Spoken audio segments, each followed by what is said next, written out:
De droite à gauche, ce Parlement ne représente que la corruption. Vous, capitalistes, vous n'avez cessé de pousser la classe ouvrière à la misère. Et vous, communistes, vous avez cessé d'exploiter cette misère voulue par les capitalistes.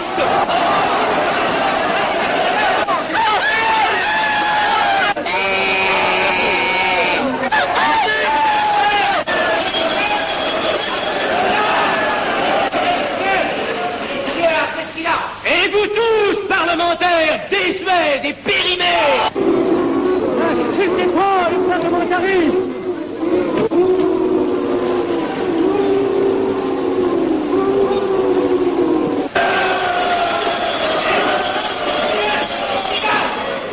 Messieurs, je vais lever la séance. Continuez, monsieur Artel. Messieurs, je n'ai plus rien à dire. J'ai eu conscience de vous dire quelques vérités, peut-être désagréables, mais utiles. Donc, ce ne sont pas quelques interruptions qui m'arrêteront. La communauté française ne se bâtira pas sur le conflit de la vieille bourgeoisie égoïste et du peuple affamé. C'est pourquoi je ne voterai pas ce projet qui donne satisfaction au capitalisme international et serait le bon prétexte pour les communistes à accentuer nos divisions. Je ne le voterai pas. Je serai sans doute le seul à ne pas le voter, car il semble que par une étrange aberration, la Chambre tout entière soit prête comme toujours à trahir l'intérêt français au bénéfice de certains intérêts internationaux très particuliers.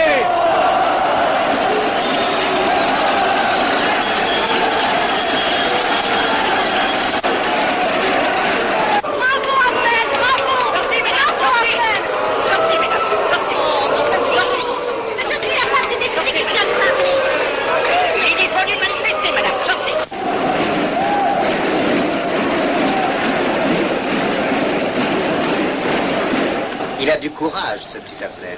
Ces petits nationaux trop puritains nous font perdre notre temps. Il faudrait l'éduquer un peu. De quelle loge est-il? Il n'est pas de chez nous, mon frère Dubois. Tout s'explique. Voilà un garçon intelligent qui a besoin d'une méthode et de conseils. Présentez-le donc. Il est sensible, il faudra procéder avec précaution. Envoyez-lui la rivière, il saura le persuader. J'y vais.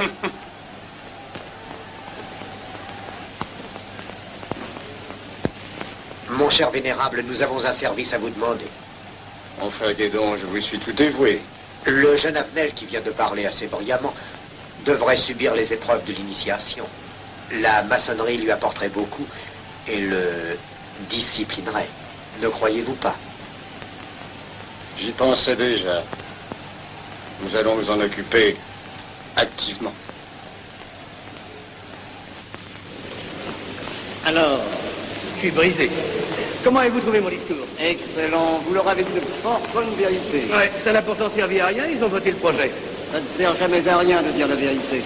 Les gens n'aiment pas la vérité. Ils préfèrent de beaucoup les mensonges. Vous êtes cynique. Non. J'ai une certaine expérience politique, déjà ancienne. À propos, voulez-vous venir un peu avec moi? J'ai quelque chose à vous dire. Volontiers.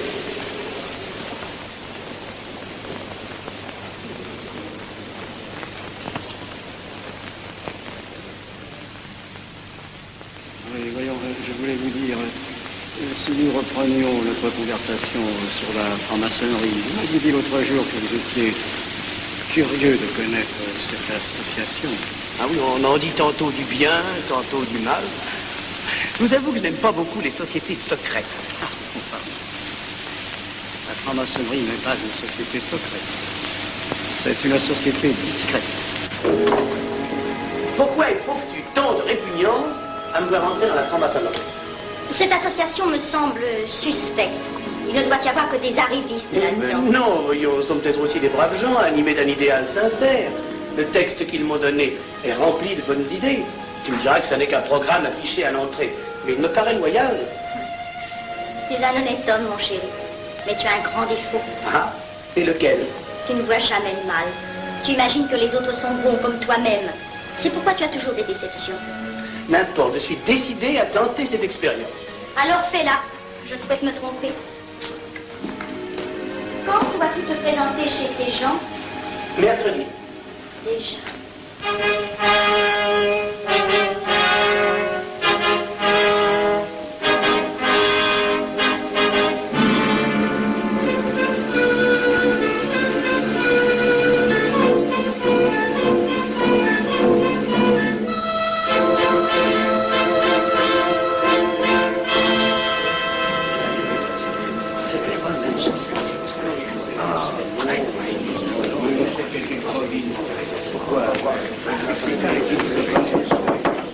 Mes frères, les travaux reprennent force et vigueur. La tenue du comité a voté l'interrogatoire du profane Avnet. Nous allons lire les rapports confidentiels de nos enquêteurs. Pierre Avenel, né en 1902 à Laval, a fait sa première communion. Oh, mon frère, vous en prie. Mais déclare ne pas pratiquer régulièrement. A même cessé de fréquenter l'église. Très bien. Mais s'avoue spiritualiste.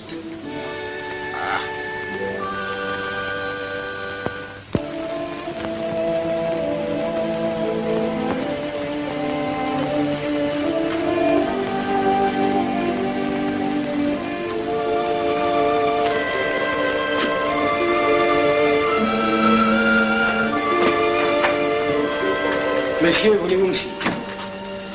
Permettez-moi de vous barrer les genoux.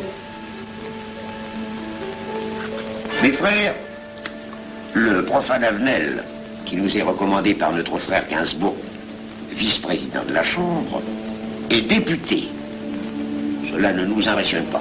Nous devons surtout examiner ce qu'il pourra apporter à la franc-maçonnerie. Il nous faut des gens qui servent notre ordre et contribuent à sa puissance. Pour l'instant, il paraît afficher des idées nationales un peu trop absolues. Mais enfin, je voudrais vous prévenir d'une chose. Comme il est de notre intérêt de tenir en main un grand nombre de parlementaires, il vaudrait peut-être mieux ne pas lui poser des questions qui pourraient le choquer. On nous le signale comme assez sensible sur les questions spirituelles ou religieuses. Quand il aura travaillé quelque temps parmi nous, il aura évolué.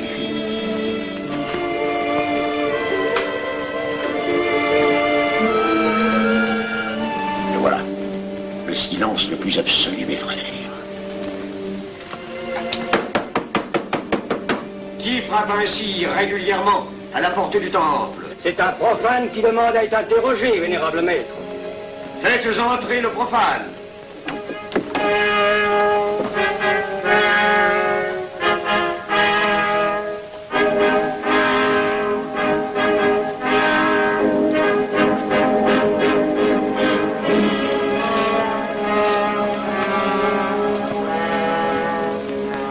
Monsieur, vous avez déclaré vouloir faire partie de la franc-maçonnerie. Mais nous désirons savoir qui vous êtes. Nous allons donc vous interroger sur vos sentiments, vos croyances, vos idées politiques. Répondez-nous sans vous troubler, mais en nous disant la plus stricte vérité. Consentez-vous à cet interrogatoire? J'y consens. Monsieur, croyez-vous en Dieu? Et pourquoi? Il semble être déçu par ce premier contact avec la maçonnerie. Mais l'interrogatoire est assez pénible. J'ai dû paraître ridicule. Vous vous trompez.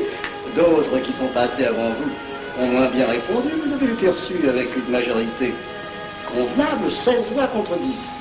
Comment, j'ai eu 10 voix contre moi? Non, non, 2 seulement. 2. Mais les voix d'opposition comptent pour 5. Ah, un opposant de plus, et vous étiez blackpoolé. Maçonnerie est difficile sur le choix de ses candidats. Pas assez, mon cher, pas assez. Je dois même vous avertir que lorsque vous serez en loge, vous serez déçu. Le milieu maçonnique est épouvantablement médiocre. Vous verrez que vous nous apporterez plus que vous ne recevrez. Mais ces rites dont vous m'avez parlé, ces initiations mystérieuses... De bêtises. Il y en a qui y attachent un certain sens symbolique. La plupart des maçons ritent eux-mêmes de ces vieilles pratiques désuètes. Seulement le jour de votre initiation, tenez-vous bien, les épreuves de la cérémonie ne sont pas commodes.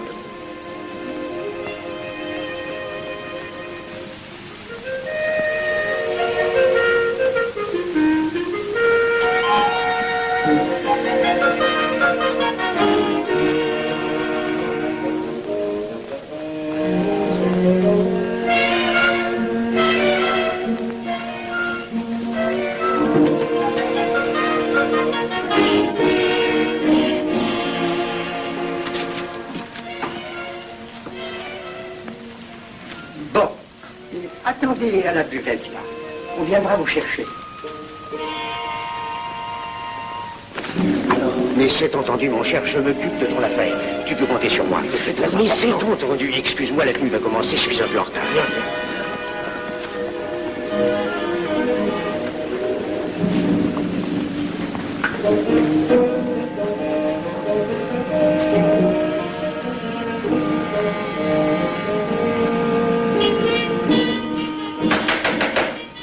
Prenez place, mes frères, nous allons ouvrir les travaux. Mon frère Durand, veuillez prendre place à l'ordre.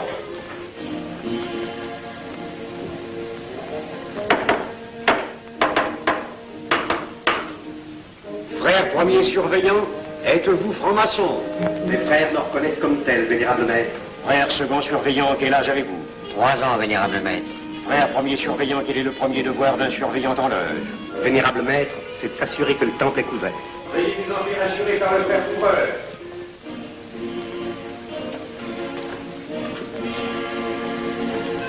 Le temple est couvert, vénérable maître. Frère second surveillant, quel est le second devoir des surveillants en loge? Vénérable maître, c'est de s'assurer que tous les frères présents sont membres réguliers de la loge ou visiteurs connus. Debout, et alors, mes frères. Frère premier second surveillant, assurez-vous que tous les frères rangés devant vos colonnes sont membres réguliers de la loge ou visiteurs connus.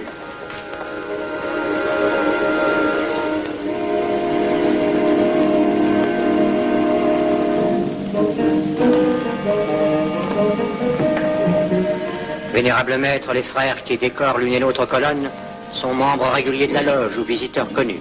Il en est de même à l'Orient.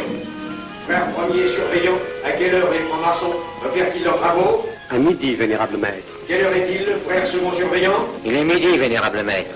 Puisqu'il est l'heure du travail, frère premier et second surveillant, invitez les frères de vos colonnes à se joindre à vous et à moi pour ouvrir les travaux de la respectable loge des enfants de l'univers en viande tarie, au grade d'apprenti, en la forme accoutumée. À moi, mes frères, par le signe, la triple batterie et l'acclamation.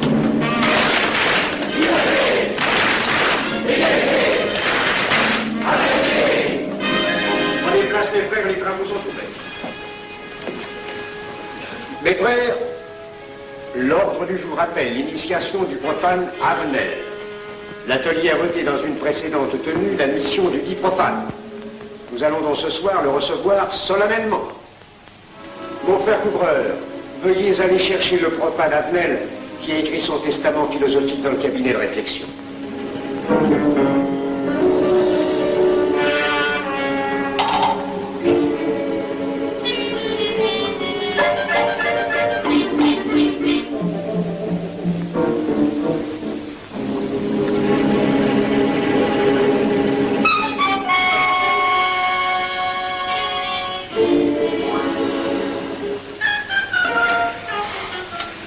Rigolo leur truc. Monsieur, veuillez me suivre.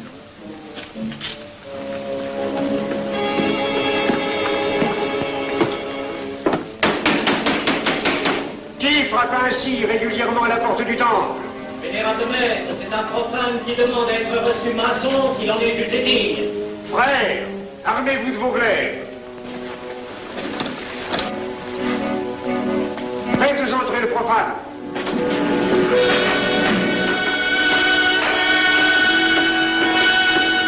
Laissez-vous, monsieur.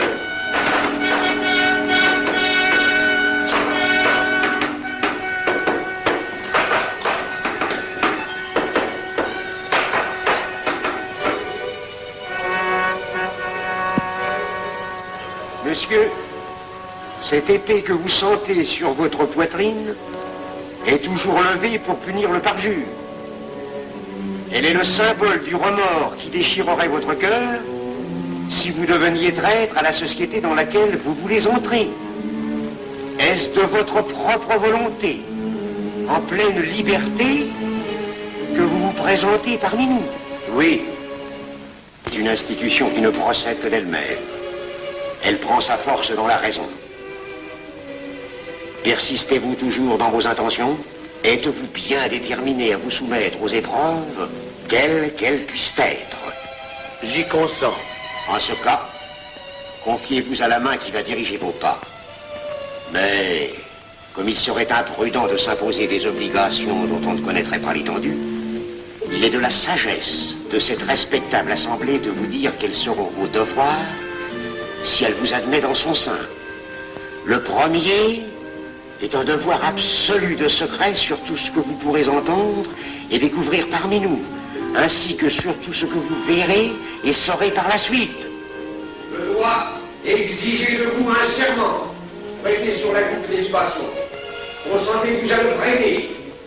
Oui. Frère expert, faites approcher le profane. Et vous, maître des cérémonies, apportez la coupe des serments. Présentez la coupe au profane.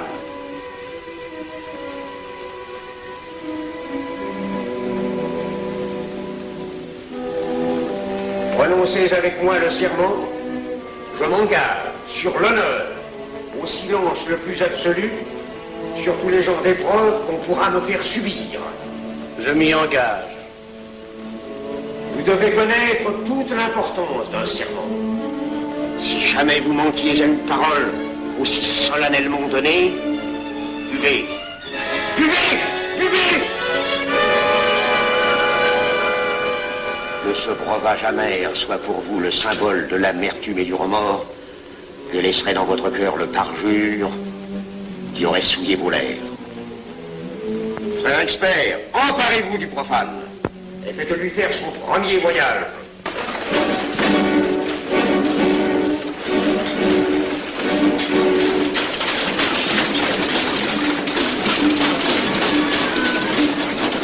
Voilà, c'est un profane qui demande à être reçu maçon. Comment ose-t-il l'espérer? C'est qu'il est libre et de bonne mœurs. Puisqu'il en est ainsi, qu'il passe.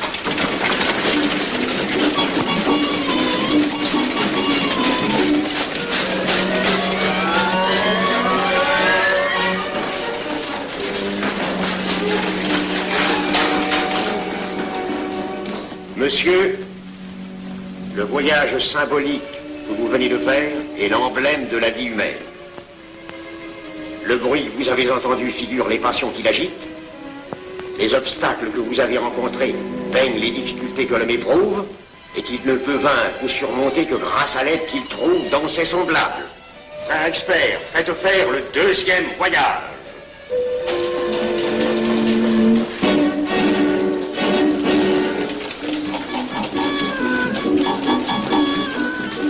Qui va là? C'est un profane qui demande à être reçu maçon. Comment ose-t-il l'espérer? C'est qu'il est libre et de bonne mœurs. Puisqu'il en est ainsi, qu'il passe, et qu'il soit purifié par l'eau.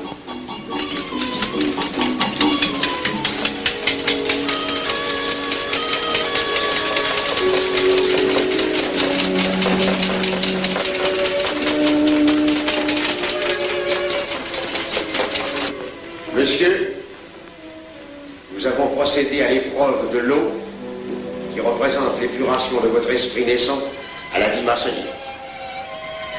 Votre cœur doit être limpide comme l'eau pure. Frère expert, faites faire le troisième voyage.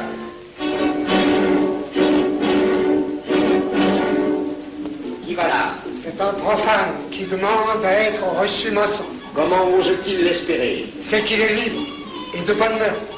Puisqu'il en est ainsi qu'il passe par les flammes.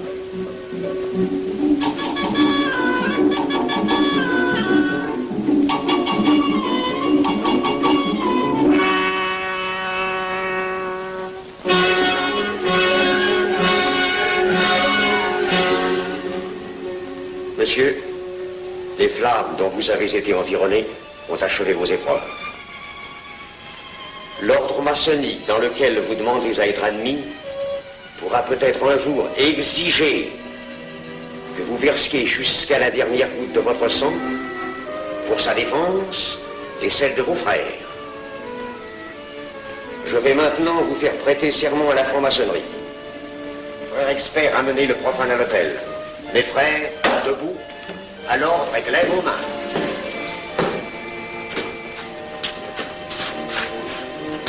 Moi, Pierre Avenel. Moi, Pierre Avenel, de ma propre et libre volonté, De ma propre et libre volonté. En présence de cette respectable assemblée de maçons. En présence de cette respectable assemblée de maçons. Je jure et promets solennellement. Je jure et promets solennellement. De ne jamais révéler aucun des mystères de la franc-maçonnerie qui vont m'être confiés. De ne jamais révéler aucun des mystères de la franc-maçonnerie qui vont m'être confiés. Quelle idée saugrenue ton mari a-t-il de se faire recevoir franc-maçon? Je lui ai déconseillé tant que j'ai pu, mais tu sais comme il est entêté. Il va se trouver dans un milieu d'arrivistes si médiocre. On l'a pourtant bien prévenu. Pourvu qu'il ne lui arrive rien. Il y a tant d'histoires qui courent sur le compte de ces sociétés secrètes. Ne t'inquiète pas, Pierre. Il saura se tirer d'un mauvais pas. Prudent. Pas assez. Monsieur, le serment que vous venez de prêter ne vous donne-t-il aucune inquiétude? Consentez-vous à le renouveler lorsque vous aurez reçu la lumière? Je le renouvellerai. Mes frères, nous allons donner la lumière aux profanes. Frère couvreur, préparez-vous à accomplir votre office. Que la lumière lui soit donnée à mon 3e coup de maillet.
Ces glaives que vous voyez tourner vers vous vous annoncent que tous les maçons voleront à votre secours si vous respectez et si vous observez nos lois. Mais ils vous annoncent aussi que si vous trahissez votre serment, vous n'échapperez pas à la vengeance de tous les frères répandus sur la surface du globe et qui ont juré de punir le parjure. Le jurez-vous, mes frères?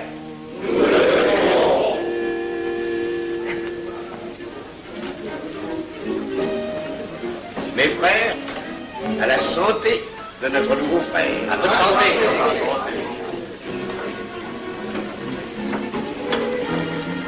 Mon très cher frère, qu'est-ce que vous pensez de cette soirée? Eh bien, c'est curieux. Cette cérémonie est très impressionnante. Mon cher frère, pourrais-je vous laisser ma carte au cas où vous auriez besoin de mes services? Je vends de tout. De la bonne trille, des chaussures, du savon à des prix invraisemblables. Tu permets, mon cher Lévi-Stein? Je t'en prie. Mon frère Avenel, nous allons bientôt vous mettre à contribution. Oui, un de nos amis de notre loge voudrait un bureau de tabac. Le Grand Orient est submergé de monde en ce moment. Avec vous, ça ira peut-être un peu plus vite. Volontiers, je vous remercie. Ah, dans quelque temps, je vous parlerai aussi d'une autre affaire. Depuis plusieurs années, j'ai droit à la Légion d'honneur. Je ne m'en suis jamais occupé, je n'ai pas voulu déranger vos amis pour ça, on leur demande déjà tellement de choses, n'est-ce pas? Vous m'aiderez?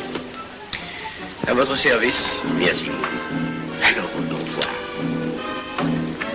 Ah non, comme ça. Voyez-vous, des petits coups secs avec le pouce, là, comme ça. Pom, pom, pom. Essayez. Pom, pom, pom. Et ben voilà. Avec ce signal-là, on ouvre toutes les portes.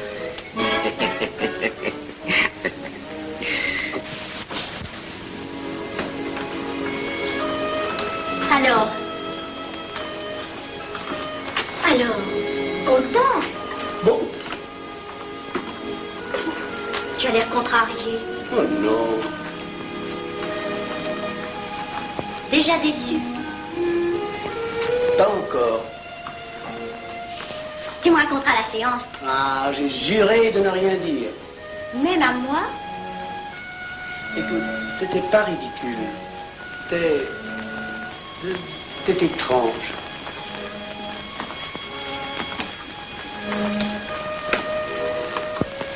Mon chéri. Oh, mon chéri, c'est idiot, mais j'ai peur pour toi. Mais qu'est-ce que tu veux qu'il m'arrive? Oh, grand.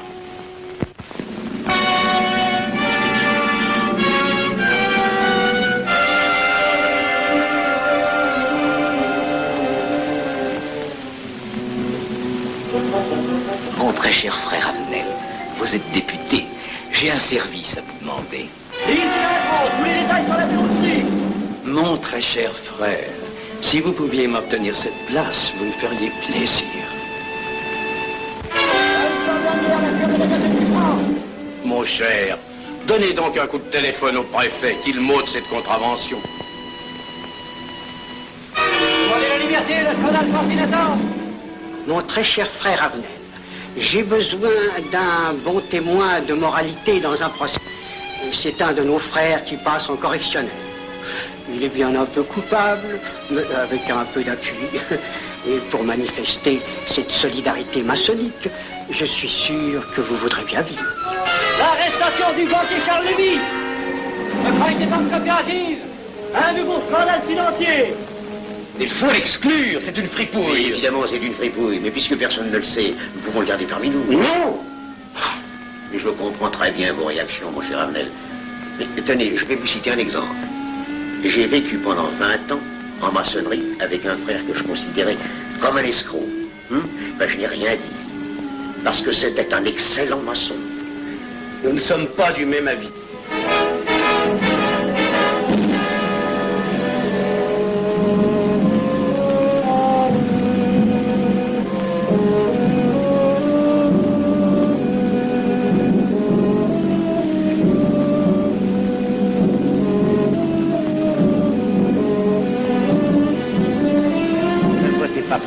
Pourquoi? C'est un adversaire de la maçonnerie. Et son projet est excellent. Qu'importe, il nous dessert. Vous n'avez pas l'air de mon être. Non. Non, et non, je ne ferai pas ce que vous voulez. Un bout de mot que vous conformez à la discipline républicaine. La discipline républicaine et maçonnique. Je sais ce que c'est, allez, c'est une canaillerie. Mon frère, ne laissez pas vos paroles dépasser votre pensée. Oh, ne croyez pas que je suis en colère, non, j'ai tout mon sang-froid, au contraire. Et c'est pour ça que je ne voterai pas cette loi unique. Vous détruisez ce pays en l'empoisonnant doucement. Abnel, vous ne parlez pas sérieusement. Mais vous ne comprenez donc rien.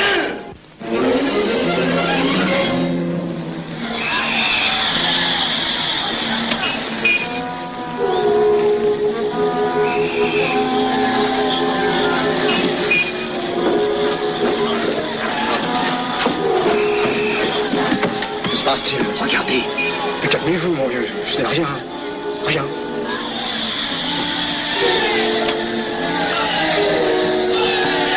Que croyez-vous qu'on doit faire? Rien. Surtout rien. Pas de pareil cas il faut attendre. Et croyez-moi, il n'y aura pas d'incident. Tous ces gens vont rentrer se coucher. Ils sont fatigués à crier.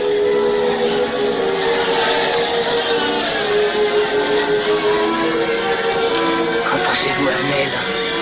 Je voudrais être avec eux, place de la Concorde. Vous ne parlez pas sérieusement? J'ai pas envie de rire.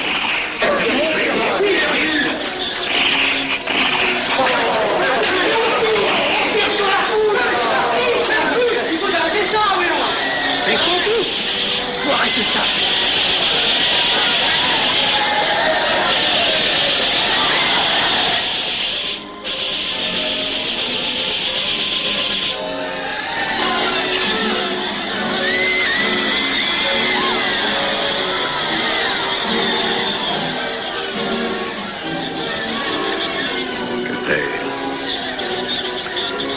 Trop tard. On tire encore. Coup de feu.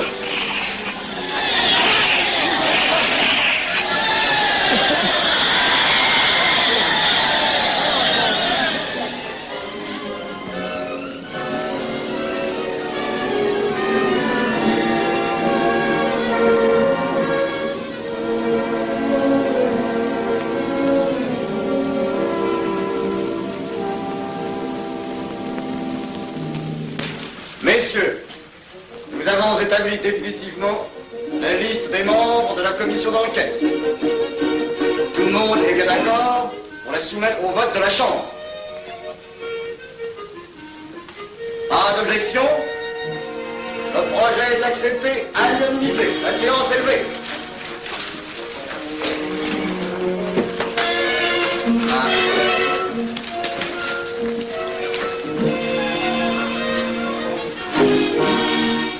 Vous pensez que ça va marcher? Je ne prévois pas d'opposition. Si cela est ainsi, nous risquons de nous en tirer. Je le crois sincèrement. Nos frères députés nous attendent dans un salon voisin. Ils sont impatients de vous entendre. Bah, allons-y. Arnel. À propos, cher ami, je vous ai mis d'office dans la commission d'enquête. Moi, pourquoi? C'est indispensable. J'ai besoin de vous. Venez avec nous. Vos amis nous attendent.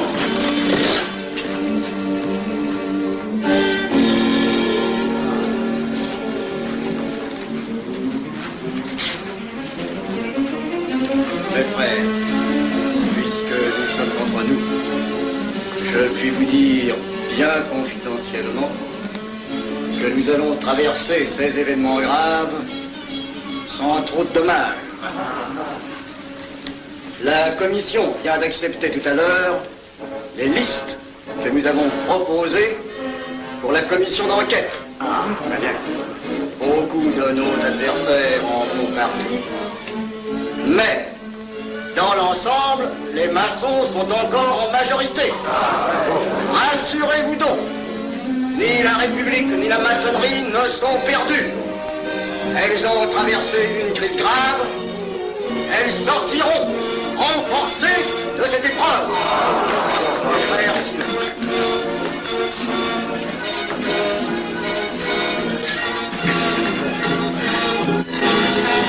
Demandez l'anti-Marfond, le scandale de la commission d'enquête. Demandez l'anti-Marfond, le scandale de la commission d'enquête. Vous me demanderez successivement le Quai d'Orsay, la Banque de France, l'état-major, le secrétaire général du Parti radical socialiste, le temps et les usines d'aviation Guerlain. Bien, monsieur.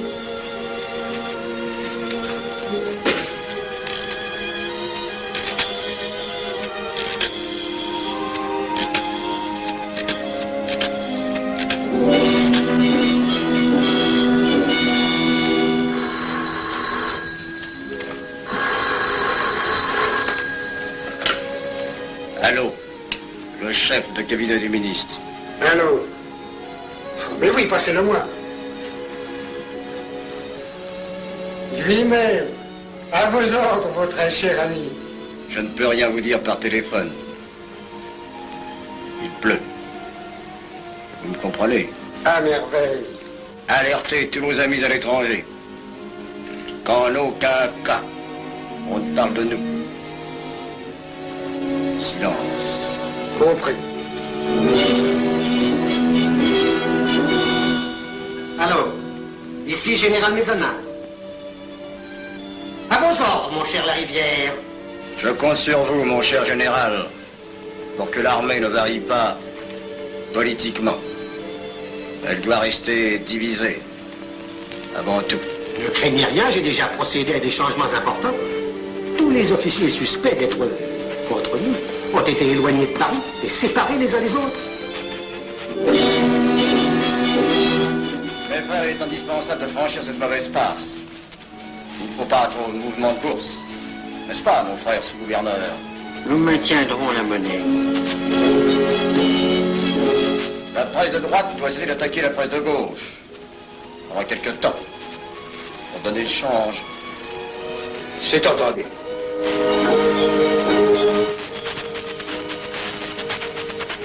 Les partis de gauche doivent faire entente avec ceux du centre. Et ceux de l'extrême gauche. De la sorte, nous contrôlons le peuple. Le populaire. Mieux. Front populaire. Bien. Quant à vous, mon cher Garlet, j'ai reçu ce matin une communication d'étrangers. On nous demande d'envoyer immédiatement du matériel d'aviation en Espagne. Moyennant quoi nous aurons tous les appuis politiques nécessaires. Même nos prototypes. Surtout nos prototypes. Ne croyez-vous pas que ce serait dangereux pour notre défense nationale? Faites ce que je vous dis.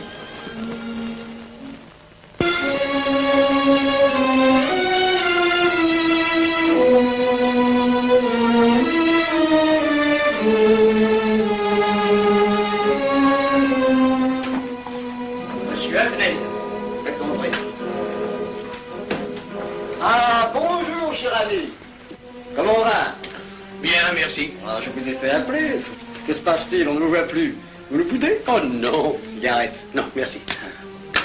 Dites-moi, pourquoi avez-vous refusé de faire partie de la commission d'enquête? Bon, j'ai beaucoup de travail en ce moment et je fais déjà partie d'autres commissions. Avenel, répondez-moi franchement.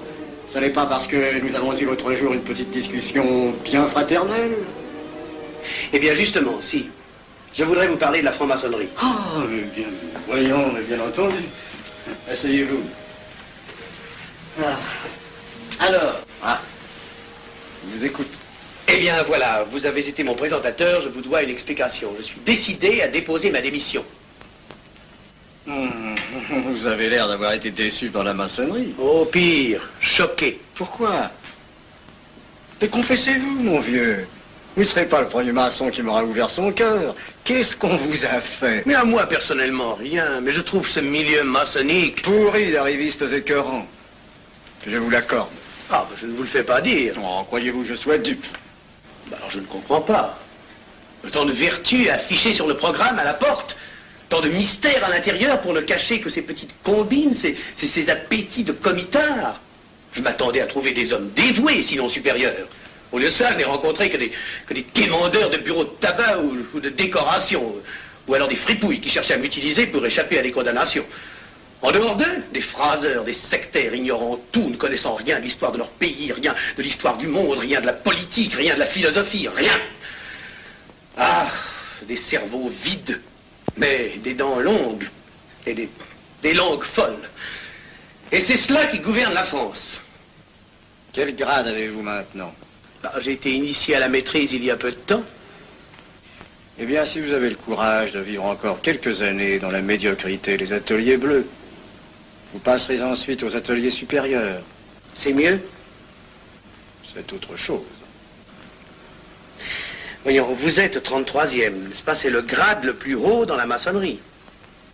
Mon petit Avenel, je vais vous révéler, quoique je ne le doive pas, ces fameux secrets maçonniques dont on fait tant de mystères. En maçonnerie, on cache tout aux petites gens. En bas, vous ne savez rien. En haut, vous commencez à voir un peu plus clair dans le jeu mondial.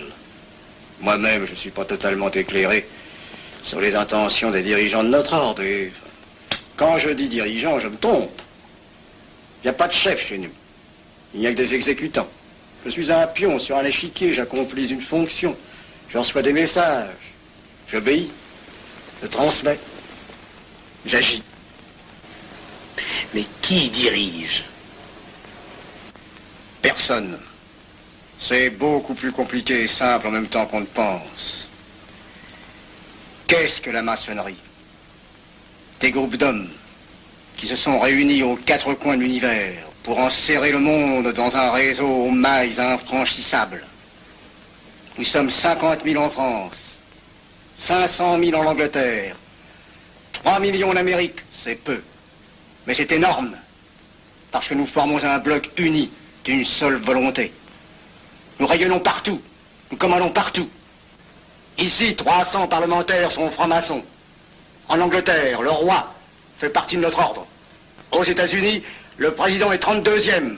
Il n'y a pas un pays où nous n'ayons nos appuis secrets, nos hommes, nos banques, nos groupes dévoués. Et ceci n'est rien. Je ne vous montre là de la maçonnerie que la puissance physique. Il y a peut-être autre chose. Mais quoi? Une doctrine supérieure. Une antique expérience des forces du monde qui nous permet de pousser les peuples tantôt vers la vie, tantôt vers la mort, quand il le faut. La mort? je croyais la maçonnerie attachée à la paix. À une certaine paix. Notre paix. Sinon,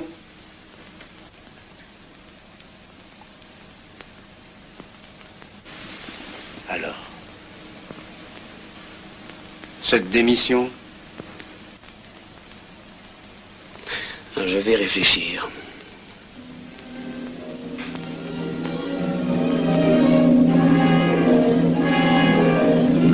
Alors, il n'y a qu'une solution, la guerre. Pour réussir à déclencher la guerre, la maçonnerie a besoin de tous ces hommes. Sur combien de voix pouvons-nous compter à la Chambre? Nos frères parlementaires sont à peu près tous sûrs. Sauf un que j'oserais nommer, car il fait partie de notre loge. Qui donc? Avner.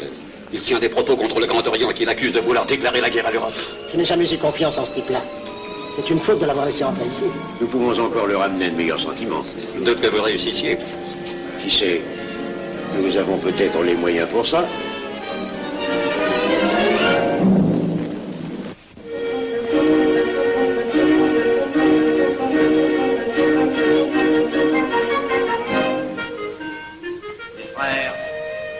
L'aviation allemande n'a pas d'appareil. Plus de 2000 accidents d'avion l'année dernière en Allemagne. La ligne Siegfried est à peine construite. Les tanks allemands marchent difficilement. Un détail entre autres qui m'a été rapporté par un de nos frères. Quand leurs tanks sont entrés à Vienne, on s'est aperçu que certains d'entre eux étaient en carton et montés sur des hautes bicyclettes. Voyez-moi, mes frères, il est très facile d'abattre le national-socialisme dont les exigences sans cesse accrues deviennent intolérables. Et libérer ainsi nos frères réduisent à l'esclavage. Jamais nous n'avons été plus près. En 15 jours, nous réglerions le sort de l'Allemagne. Notre loi régirait l'Europe définitivement. Notre victoire est sûre. C'est faux. C'est faux. Silence. Ce que dit cet homme est faux. Mon frère, je vous rappelle alors, vous n'avez pas la parole. Je le sais. Je suis député et membre de la commission de la défense nationale. Je ne peux pas laisser se prolonger un discours aussi manifestement erroné. L'appréciation de monsieur... De notre frère, Liechtenstein. Oui, si vous voulez. Sur l'état de l'armée que possède l'Allemagne sont des mensonges. Et ajoutez quoi, c'est de la stupidité. Et pourquoi vouloir une guerre entre l'Allemagne et la France? Mon frère, vous n'avez pas la parole. Peu m'importe. Mais je tiens à dire qu'aucun motif réel de conflit ne peut être invoqué. Vous le direz tout à l'heure, après l'exposé de notre frère. Non, je la dirai immédiatement, avant d'entendre des stupidités bellicistes. Mais vous tous, maçons, vous poussez à la guerre.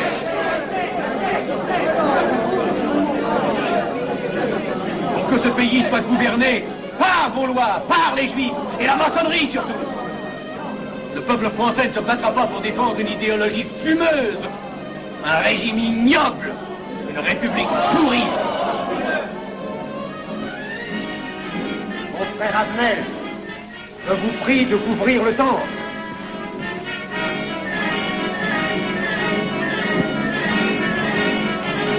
Vous êtes tous des menteurs et des faussaires. Tout chez vous n'est qu'une sinistre comédie.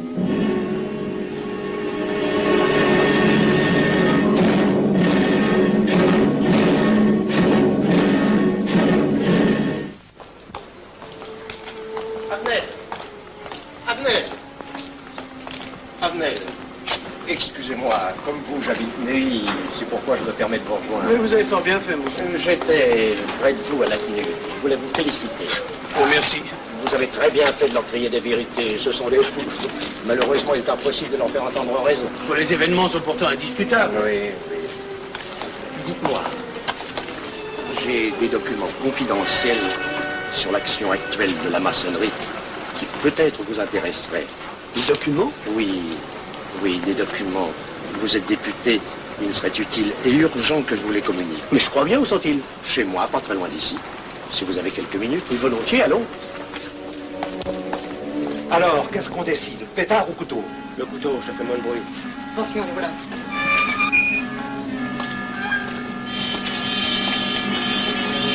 Un instant, je vais voir si...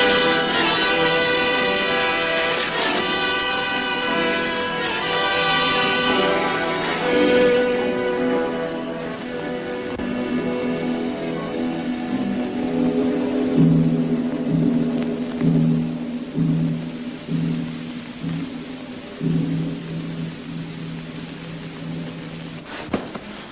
t'inquiète pas, mon chéri. Tu guériras vite. Le docteur a dit maintenant que tu étais sauvé, à condition d'être sage.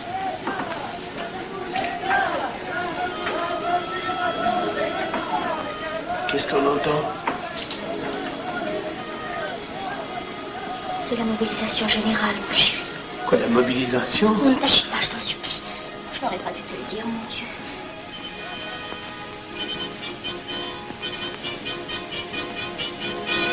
T'en fais pas, mon chéri. Tu reviendras vite.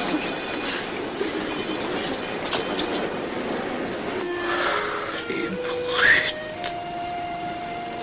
Ils sont arrivés. Ils ont réussi à déclencher leur guerre. Oh, ne bouge pas. Tes plaies sont à peine fermées. Si j'étais pas tombé sous les coups de ces criminels, j'aurais peut-être pu arrêter ça. Mais non, tu n'aurais rien pu empêcher, mon chéri. Ces hommes sont plus forts que toi. Ils ne t'auraient pas manqué.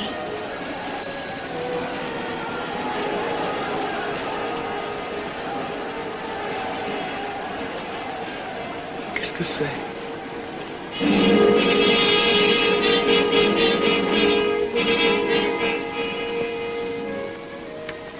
Les malheureux. S'ils savaient ce que je sais.